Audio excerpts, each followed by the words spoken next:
खुदा में यीशु मसीह में आप सबकी सलामती हो। आज मजमा टीवी चैनल का ये पहला मैसेज है और जहाँ तक खुदाम का ये कलाम पहुँचे, जो लोग यूट्यूब में खुदाम का कलाम ये सुने, आज के कलाम की वसीला से खुदावन सबको बरकत दे।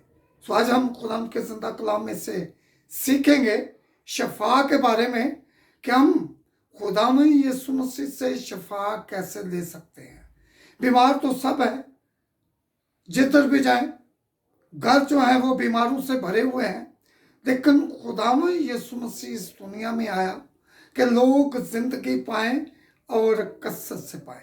आज हम खुदाम के जिंदा कलाम में से खुदाम के बंदा मरकज के मार्फत सीखेंगे उसका 10 बाब उसकी 40 आयत में से।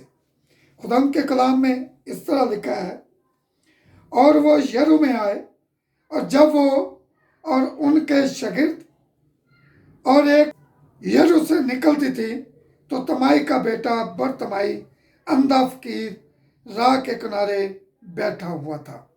सो आज हम खुदाम के कलाम में से सीखते हैं कि यरू में खुदाम यीशु मसीह आए। तो जब खुदाम यीशु मसीह इस दुनिया में थे तो हर वक्त खुदाम यीशु मसीह के चारों तरफ लोग जोक दर जोक इकट्ठे रहते थे खुदाम का कलाम सुनने के लिए, खुदाम यीशु मसीह के मौजज़ात देखने के लिए, खुदाम यीशु मसीह को देखने के लिए, उसकी अज़मत को देखने के लिए। सो इसी तरह ये अंधा फकीर है, ये राह के किनारे बैठा होता था कि आने जाने वालों से भीख मांगे, लेकिन ये जन्म का अंधा था। ये जरूर बात है कि इसने सुन रखा था कि खुदा में यीशु मसीह है जो मौजज़ात करता है। वो खुदा में यीशु मसीह के इंतजार में था कि कब ऐसा वक्त आए कि खुदा में यीशु मसीह इस राह से गुजरे। सो एक दिन आ गया, खुदा में यीशु मसीह उसी राह से जा रहे थे।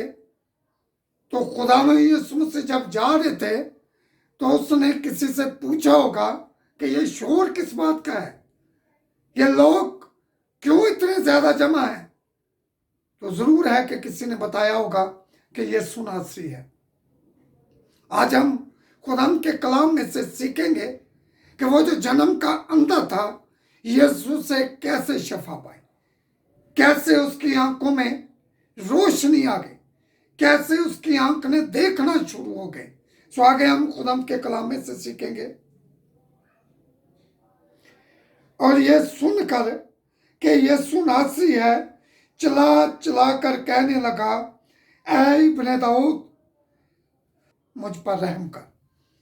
वो जो अंधा फकीर था, जब उसने सुन लिया, जब उसको पता चल गया कि यीशु नासरी जा रहा है, वह जोर जोर से चलाने लगा, जोर जोर से यीशु को पुकारने लगा, ऐ इब्ने दाऊद, ऐ यीशु नासरी मुझ पर रहम कर। आज जबकि हम दुआ करते हैं तो हमारे मुंह से जोरदार लफ्ज नहीं निकलते, जोर से हम बोलते नहीं, अपने जबान ही में बोलते हैं। लेकिन इस अंधे को देखो कि खुदाम के कलाम में लिखा है कि जोर जोर से चलाया, ऐ इब्ने दाऊद, ऐ यीशु नासरी मुझ पर रहम कर।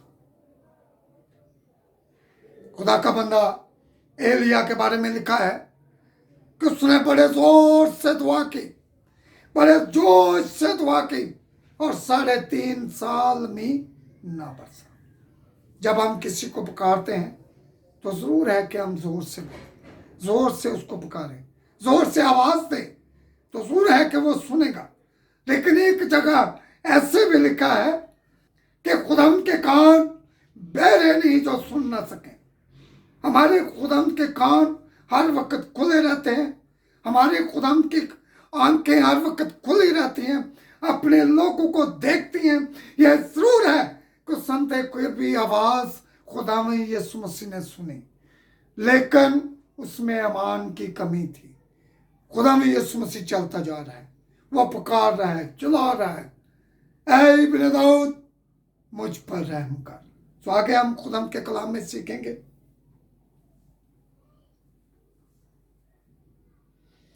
और बहुतों ने उसे डांटा कि चुप रहे, मगर वो और भी ज्यादा चिल्लाया, ऐ इब्ने दाऊद मुझ पर रहम कर। Hallelujah, hallelujah. सो खुदाम के हम शुक्रगुजार हैं कि लोग उसको कहते हैं कि चुप रह, जब तेरी बात नहीं यीशु सुन रहा, यीशु जा रहा है। लेकिन खुदा का कलाम आज हमें सिखा रहा है कि हमने यीशु से शफा कैसे देनी।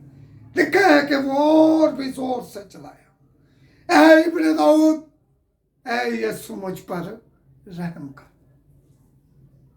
जब उसका चलाना, उसका ईमान खुदा में यीशु मसीह ने देखा कि इस काबिल हो गया है कि इसको शफा मिलनी चाहिए, ये भी ना हो जाए, तो खुदा के कलाम में लिखा है कि खुदा में यीशु मसीह रुक गया।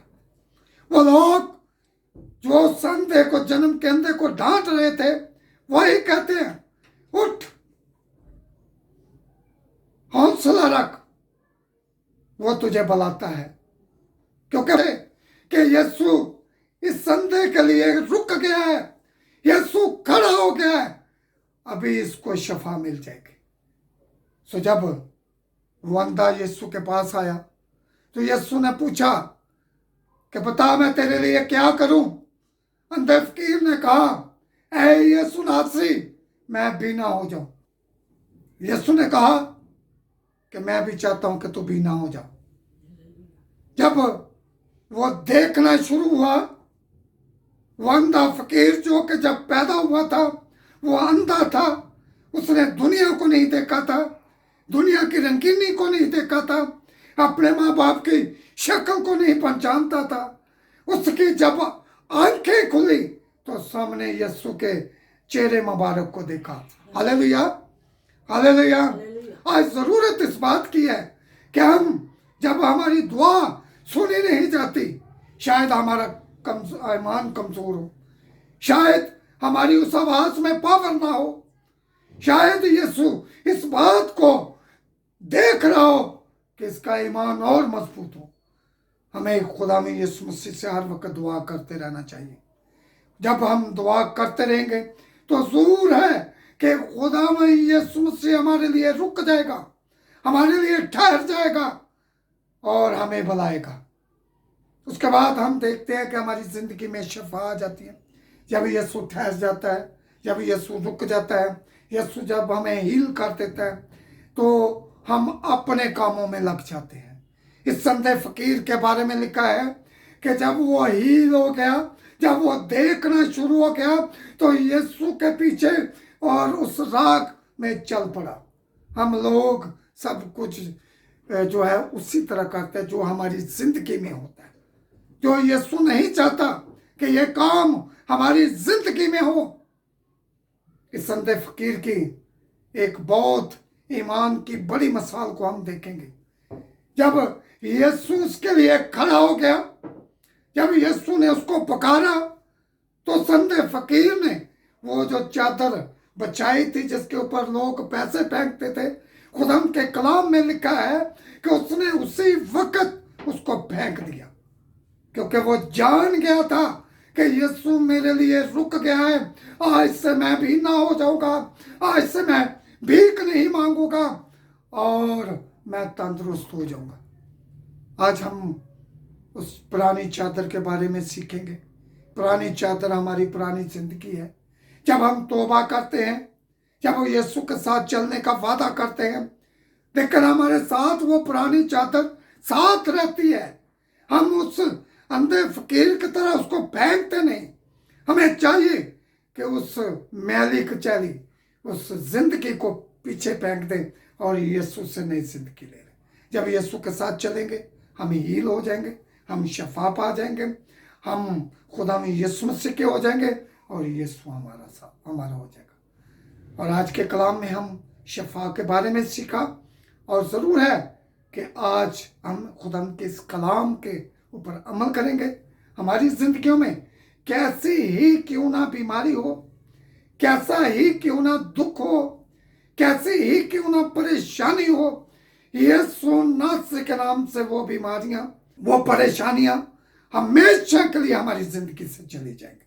हमें चाहिए कि हमें यीशु को पुकारने की, यीशु को बुलाने की, यीशु के कलाम को पढ़ने की और यीशु के कलाम को अपने अंदर लेने की जरूरत है।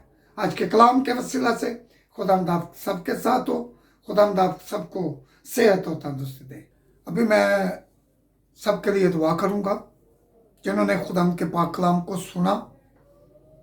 खा बीमारी किसी तरह की क्यों ना हो, मेरे यीशु में उस बीमारी को, उस दुख को दूर करने की कुदरत है। वो दूर कर सकता है, जैसे इस संत फकीर को यीशु ने हील किया। आए मेरे साथ आंखें बंद करें, हमें यीशु के आगे फरियाद करेंगे, अपनी दुआ खुदा यीशु मसीह में रखेंगे। ऐ यीशु नासरी, तेरे शुक्रगुजार हैं, तेरे प्यार के लिए, तेरी मोहब्बत के लिए, तेरे कफारे के लिए। तेरे कफारे के वसीला से हम आज़ाद हुए, हमारे गुनाह माफ हुए।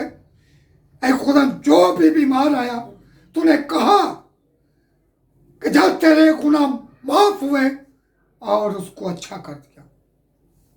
ऐ खुदा, हम अपने गुनाहों के लिए तुझसे ऐ खुदा माफी चाहते हैं। हमारे कैसे भी गुनाह हैं, क्योंकि तूने कहा है अगर तेरे गुनाह किरमजी रंग के हैं तो धुल कर बर्फ की मानद सफेद हो जाएंगे। ऐ यीशु नासरी, हमारे गुनाहों को पाक और साफ कर और हमारे अंदर जो बीमारियां हैं, हमारे अंदर जो तकलीफें हैं, हमारे अंदर जो परेशानियां हैं, हमारे अंदर जो दुख हैं, ऐ यीशु नासरी उनको दूर कर, उनको दूर कर, उनको दूर कर। हमारे घर के अंदर ऐ खुदा सलामती, ऐ खुदा अता कर। ऐ खुदा हमारे घर के अंदर तमाम ऐ खुदा बीमारियां यीशु नाम से जाती रही। ऐ खुदा सब अच्छे हों, सेहतमंद हो, जिंदगी पाए, क्योंकि तूने फरमाया है कि मैं चाहता हूं कि तुम जिंदगी पाओ और कसरत से पाओ। ऐ यीशु नासरी, तेरे यीशु नाम में जिंदगी है, तेरे कलाम में जिंदगी है। ऐ खुदा, तेरे कलाम से हम जिंदगी पाते हैं। प्रभु यीशु नासरी, तमाम बीमारियों को तेरे यीशु नाम से मैं हुक्म देता हूं कि यीशु नासरी के नाम से छोड़ो इन खानदानों को, छोड़ो इन बदनों को। यीशु नासरी के नाम से ये बदन हील हो जाए और तेरे यीशु नाम को जला। बल्कि तू कल, आज, बल्कि अब तक यकसा है। तू कल भी मौजूद करता था, ऐ यीशु नासरी आज भी तू अपने लोगों के वसीला से मौजूद करता है। ऐ यीशु नासरी, तेरे इस जलाल के लिए, तेरे इस कुदरत के लिए तेरे शुक्रगुजार है। यीशु नासरी के नाम से आमीन।